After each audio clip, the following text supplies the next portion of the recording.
이쪽에 다 앉아있고 이쪽에 안 앉아있으니까 제 느낌이 어떤가 하면 자꾸 배가 침몰할 것 같은 느낌이죠. 약간 불안한 거예요. 이게 시각적 균형이 확 깨져가지고 왜? 유빈 한 사람만 옮겨도 무게 중심이 될 것 같은데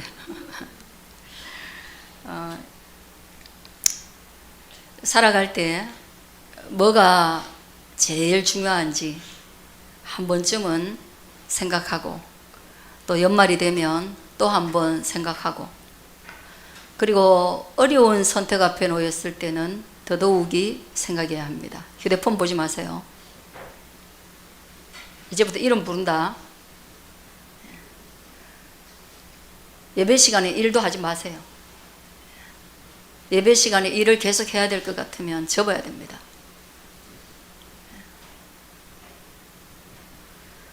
예배 시간에도 봐야 될 휴대폰 그게 있으면 그건 중독입니다. 끊어야 돼요.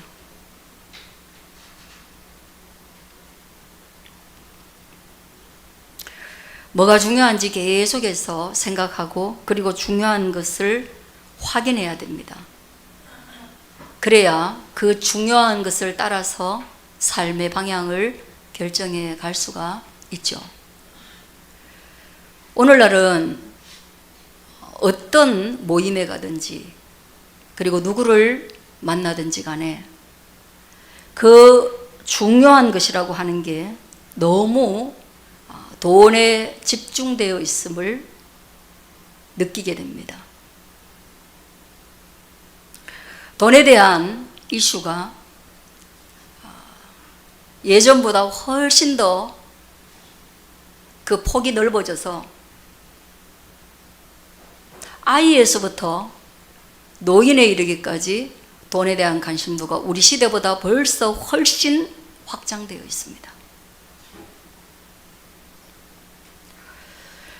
우리 시대에 30대를 살아갔을 때에도 돈이라는 것은 일상의 삶을, 그리고 하루하루의 삶을 유지해가는 그런 도구로서의 돈이었습니다. 근데 지금은 굉장히 목적화되어 가고 있다.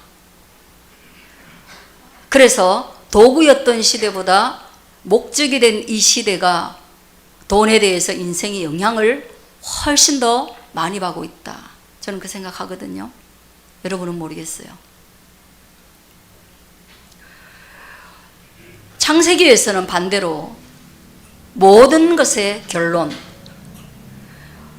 어디에 그리고 무엇을 말하든지 간에 창세기는 모든 것의 결론이 하나님이 보시기에 좋은 것이냐 좋지 않은 것이냐에 달려 있어요. 그래서 하나님이 보시기에 좋은 것이면 그것은 기쁨이요 손뼉을 칠 만한 것이며 영광이고, 그리고 선이었습니다. 근데 하나님이 보시기에 좋지 아니한 것은, 그것은 그 자체로 악이라고 규정이 됩니다. 불행으로 치부가 된다는 얘기예요.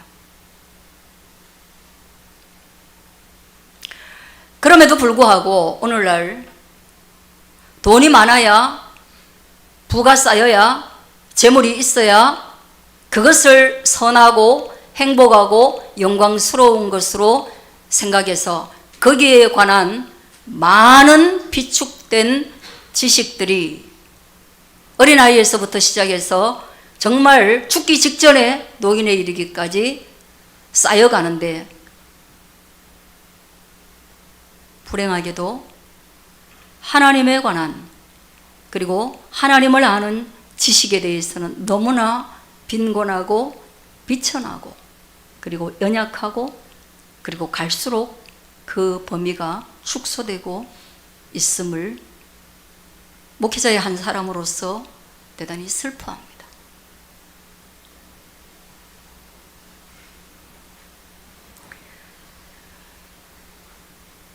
여러분, 성경에는 구원에 관해서, 믿음에 관해서 많은 이야기를 우리에게 해요.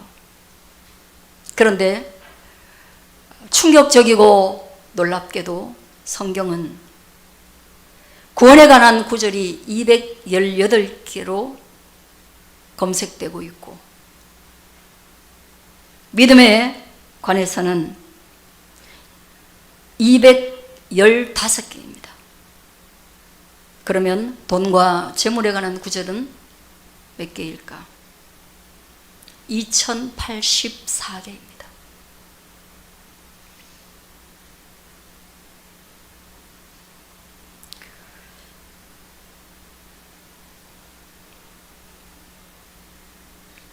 기록의 분량을 바라보면요, 매 주일 우리는 매 순간마다 교회에서 믿음과 구원과 돈에 대해서 말해야 될 필요성을 느끼는 거죠. 그것이 성경을 말하는 거예요.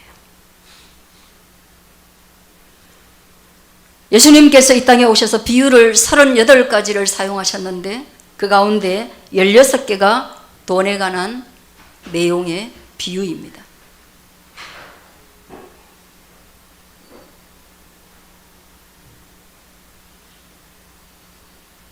왜 그랬을까? 왜 하나님은 그렇게 돈에 대해서 이렇게 많은 분량을 할애해서 기록했을까? 그 이유를 성경이 답하고 있어요. 네 보물이 있는 곳에 네 마음이 있기 때문이다. 너의 마음이 어디에 있느냐? 너의 마음은 너의 보물에 있다. 그런데 많은 사람들의 마음속에 보물이 무엇이었느냐? 돈이었다는 거예요. 돈의 마음을 너무 많이 빼앗겼기 때문에 하나님께 줄 마음이 없는 것이죠. 하나님께서 우리에게 마음을 달라고 말씀하시는데 우리의 마음은 돈에 주목하고 집중한 나머지 하나님께 드릴 마음이 없어져 가는 것.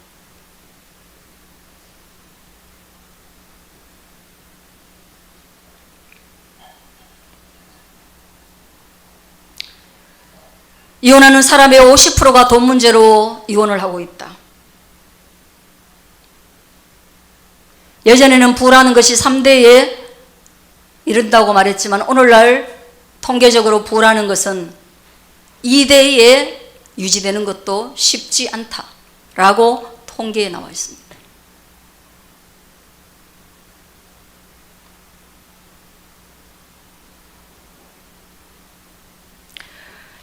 지금 전 세계적으로 부에 대한, 돈에 대한 지식과 지성 때문에 많은 사람들이 견고한 기초나 골격을 세우는, 돈에 대한 기초와 골격에 대한 아무런 준비 없이 자신의 재정적인 문제를 일순간에 즉각적으로 쉽게 해결하고자 하는 미봉책을 선택하고 있다. 이렇게 말하고 있어요.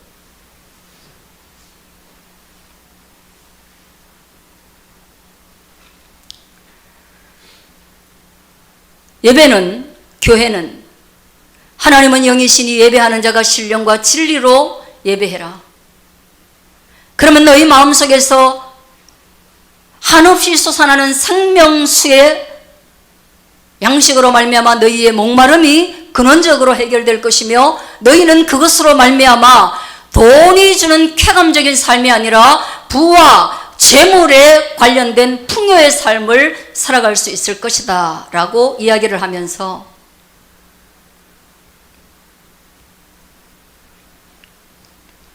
돈에 대한 새로운 철학을 우리에게 제시하기 위해 2000구절이 넘도록 돈을 이야기하고 있는 겁니다. 마태복음 6장 24절은 너희는 하나님과 재물을 겸하여 섬기지 못한다. 예. 우리는 하나님을 섬깁니다. 그러므로 하나님을 예배합니다. 그러므로 하나님을 경배합니다. 엎드려서 절함으로 그를 인격적으로 섬기고 있는 거죠. 근데 왜 돈에 대해 절하느냐? 왜 돈을 숭배하느냐? 왜 배금 사상?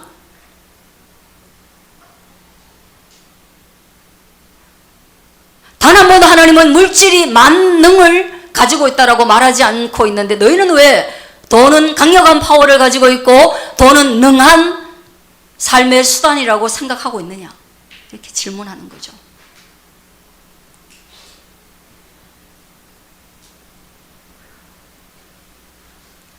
나는 여러분이 하나님의 능력과 돈의 능력 가운데 오늘 우리가 눈에 보이게 시소를 태운다면 지금 이 구도가 나오지 않을까 그 생각을 하는 거죠. 돈이 능력이 있다고 생각하는 곳에 훨씬 더 많은 사람이 앉아 있을 거라는 거죠. 삶의 문제와 어려움에 봉착했을 때 하나님의 능력을 의지하고 하나님 앞으로 나아가기를 원하는 사람들의 수가 지금처럼 훨씬 더 이쪽 부분처럼 훨씬 더 적을 거라는 걸 말하는 거예요.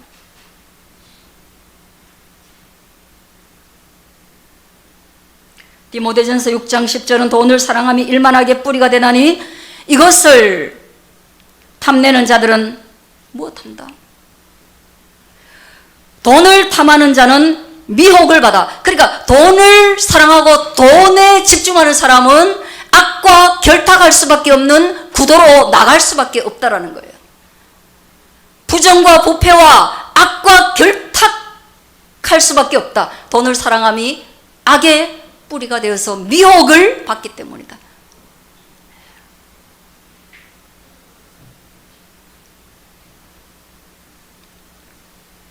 그래서 그는 거기까지만 되면 저는 괜찮아요. 악과 결탁하는 데까지만 하면 그것은 세상이 잡아낼 겁니다. 지금 우리나라는 너무 치밀하게 촘촘하게 법망이 쳐져 있기 때문에 여러분을 잡아낼 거예요. 그런 사람을 잡아낼 거예요. 오늘 안 잡히면 10년 뒤에 잡힐 거예요.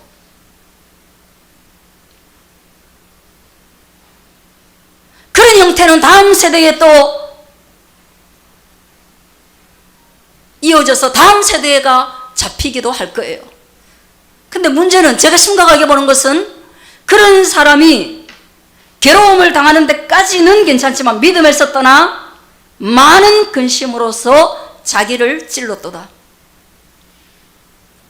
아까 결탁하는 순간 믿음에서 떠날 수밖에 없는 결론에 도달하는 거, 이게 멈출 수 없는 순환골이라는 거예요. 순환의 골이에요. 그럼 결국 돈을 사랑한다는 자는 마지막에 믿음에서 떠나서 자기를 스스로 찌르는 자해에 도달하게 된다는 거죠.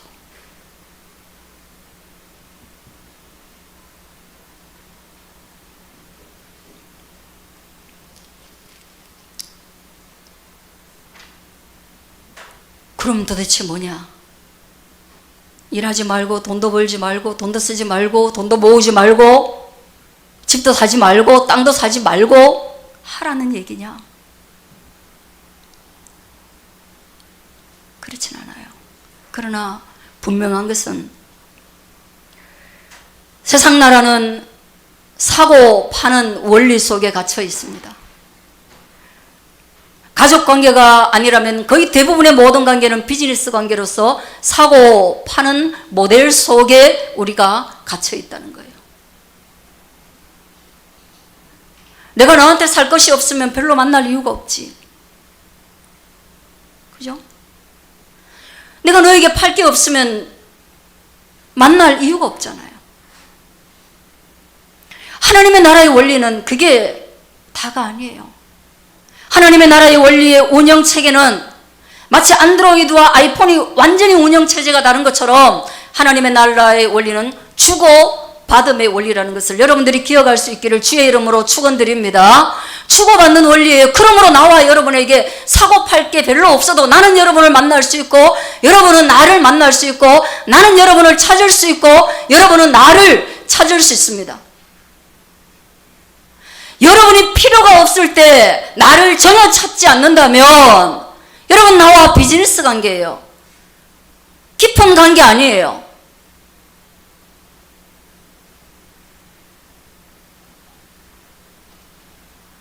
사고 파는 관계가 가장 밑에 있는 관계예요.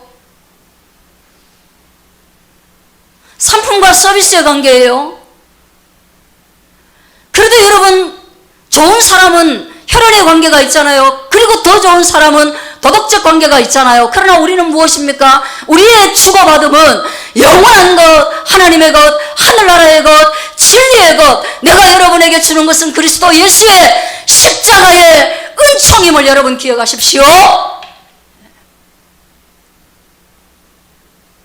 근데 여러분이 저를 찾지 않는다는 것은 여러분 관심 없는 것이죠. 회피한다는 것은 더더욱이 관심 없는 것이죠. 불편하다는 것은 더더욱이 그런 것이죠. 저는 그런 걸 많이 경험하기 때문에 여러분에게 말하는 거예요.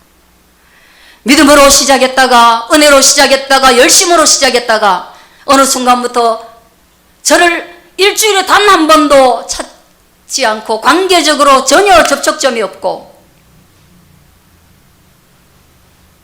삶의 의논이 전혀 없고 믿음에 관한 질문도 없고 아무것도 없는 사람들을 바라보면서 이의 믿음이 지금 식어져 가고 있고 믿음의 핵심이 되는 교회와의 관계, 그 다음 목회자와의 관계에 금이 갈 뿐 아니라 그가 지금 하나님을 사랑하고 있지 않구나. 그건 너무나 자연스러운 평가예요. 목회자로서 하는 평가예요.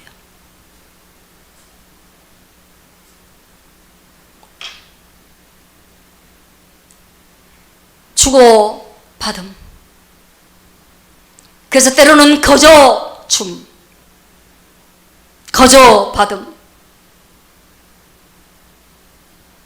그래서 그 줌과 그 받음 안에 깊은 사랑이 기초하고 있음. 그래서 혈연의 공동체가 할 수 없는 구원의 영역까지 다루고 있는 것이 하나님 나라의 원리, 통치 원리. 재물을 능가하는 원리라는 것을 기억할 수 있기를 바랍니다. 너무 좋은 거죠. 그래서 성경은 돈에 대해서 말할 때 부와 재물과 돈으로 나누어서 설명합니다. 부는 존엄하고, 부는 상속이 필요하고, 부는 마음이 담겨있고, 부는 의미가 담겨있고, 부는 주고받음의 원리 속에 운영되는 것으로 하나님이 말씀하시고, 그래서 그 부는 아브라함의 하나님, 이삭의 하나님, 야곱의 하나님으로 3대에 걸쳐서 반드시 이어져 가야 할 것으로 하나님이 말씀하십니다. 그러므로 부는 가난한 목회자에게 충만할 수 있는 것이 바로 부인 것이에요. 가난하여도 충만할 수 있는 것입니다.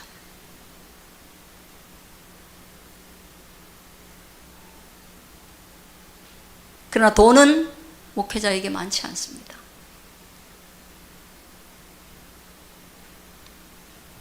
오늘은 그것이 주가 아니니 여러분들이 이스라엘 백성들이 이렇게 몰입하는 삶 속에, 이 돈에 몰입된 삶 속에, 그리고 광야에서 돈의 절실한 필요를 느끼는 삶 속에서도 그들이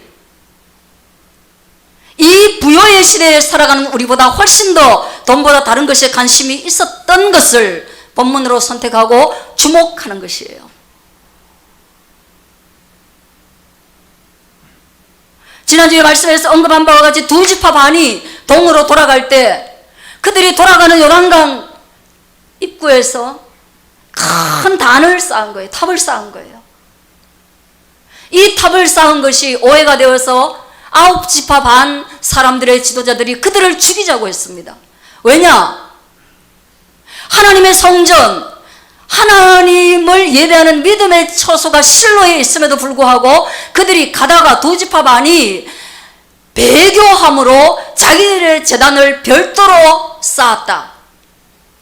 이스라엘은 하나의 공동체가 있는데 별도로 자기의 몫을, 자기의 뒷주머니를 챙기고 있다. 그것은 무엇으로? 돈이 아니라 예배의 행위로. 이스라엘에서 가장 중요한 것은 눈에 보이는 돈보다 재물보다 더 중요한 것이 예배이니까 얘들이 예배당을 따로 만들었다, 제단을 따로 만들었다, 이렇게 오해가 된 거예요. 여러분, 그러면 어떻게 합니까? 아, 저 사람은 저기 예배당 따로 차려가지고 따로 하나님을 섬긴다고 하니까 괜찮아, 용서해주고 관계가 안 깨질 것 같지요? 아닙니다.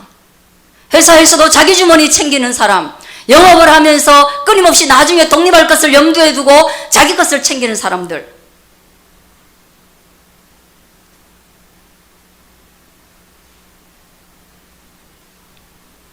조직과 질서에 대해서 이해도가 떨어지는 사람들, 교회도 마찬가지입니다. 담임과 부교육자가 있는데 부교육자가 매번 사람들을 섬길 때 언젠가는 자기가 챙겨갈 사람으로 섬긴다면 그것을 염두에 두고 목회한다면 당장에 내보내야 되는 거예요. 소중한 울타리를 망가뜨리는 여우에 불과한 거예요. 그래서 두 팀이 이쪽 팀에서 쳐서 죽이러 가는 장면이 오늘 22장 후반부인 거예요. 막 가가지고 이제 전쟁을 일으키려는 직전에 지도자들이 말합니다. 그래도 실상을 파악하자. 원인이 뭔가? 얘들이 저런 행동을 왜 하지? 가서 실상을 파악하자고 했을 때 그들이 이야기한 게 뭔지 아세요? 너무 귀한 이야기를 합니다. 지금 우리는 강을 가로지르는 경계선에 나누어서 살아가게 될 텐데, 우리는 너희와 같이 이렇게 피땀 흘려 전쟁을 함으로 하나의 공동체, 하나의 믿음, 하나의 주고받음의 관계성 속에 있었는데, 어느 날 시간이 지나서 이 요단강의 큰 분리가 다음 세대의 이 모든 기업과 이 모든 가치, 웰시에 해당하는 그 모든 부의 가치, 믿음의 부의 모든 가치를 후세대가 잃어버리고 그들이 기억해낼 수 없을 때가 되면 이 공동체가 와해될 것을 염려하여 여기에 우리가 탑을 쌓는 것을 통하여서 같이 피 흘린 형제자매요, 같이 운명을 같이 하는, 믿음을 같이 하는 영적인 아브라함의 자손, 후손이라는 것을 표하기 위해서 여기에 탑을 쌓았습니다.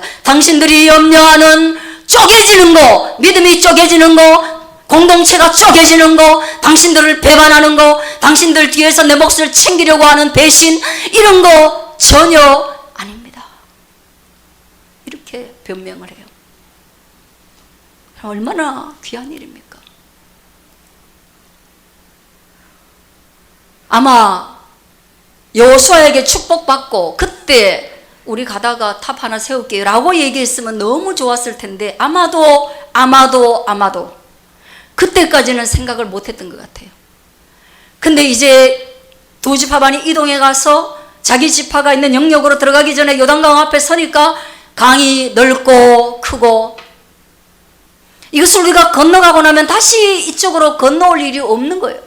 그렇잖아요, 여러분. 우리 지금도 인동이 아무리 발전해도 나는 인동 갈 일은 없어요. 그렇지 않아요? 맞죠? 저 누가 인동을 가요? 시내 가면 되고, 인동 가는 애 내가 지금 대구 가겠다.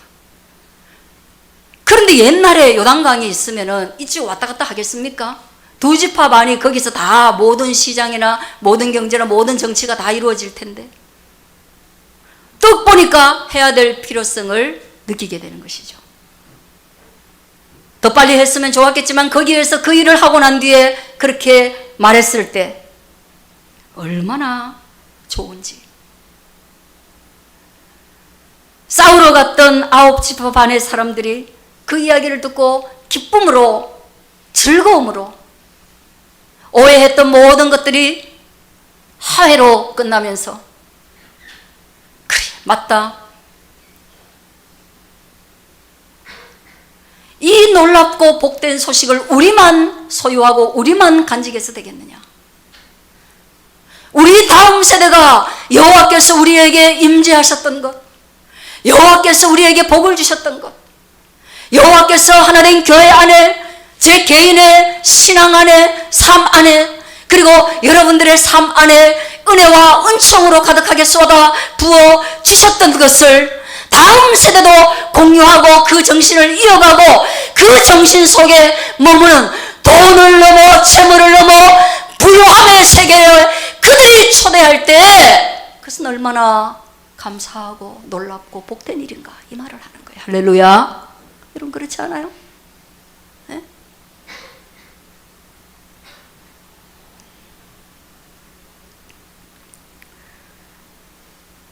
그래서 34절에는 보면 루벤 자손과 갓 자손이 그 제단을 에시라 불렀으니 하나님의 이름을 붙이고 우리 사이에 이 제단은 여호와께서 우리 사이에 이 제단은 여호와께서 하나님이 되시는 증거라. 이 단을 보면서 우리 모두는 여호와가 오직 우리의 하나님 되심을 증거하는 것이라. 그래서 이 제단을 보는 것을 통해서 여호수아 1장에서 끝장까지의 모든 스토리텔링이 자손에게 전달되는 그 도구적 수단을 능히 감당할 수 있도록 한 거예요. 할렐루야. 근데 우리는 이것이 없으므로 끊임없이 부모는 자녀에게 돈이 하나님 되시다, 돈이 우리를 지켜준다, 돈이 우리의 여호와가 된다라고, 돈이 우리의 섬길 하나님이 된다고 가르친다면 그게 어떻게 이대를 갈 수 있겠습니까? 그게 어떻게 심령을 뜨겁게 하겠습니까? 그게 어떻게 돈이 주어졌을 때 쾌락에 물들지 않겠습니까? 그게 어떻게 하나님 사랑보다 돈 사랑으로 치우치도록 만들지 않겠습니까? 그리고 끝내는 자기를 찌르는 믿음을 떠나는 범주 안에 실족치 않겠습니까? 그것을 기억하는 저와 여러분 되셔서 오늘도 여러분의 심령 속에 이 에시라는 제단이 있는지 다시 한번 확인하고 점검하고 그 에스로 말미암아 여호수아서가 다시 한번 우리 마음에서 불일 듯이 일어날 수 있기를 주의 이름으로 축원합니다. 기도하겠습니다.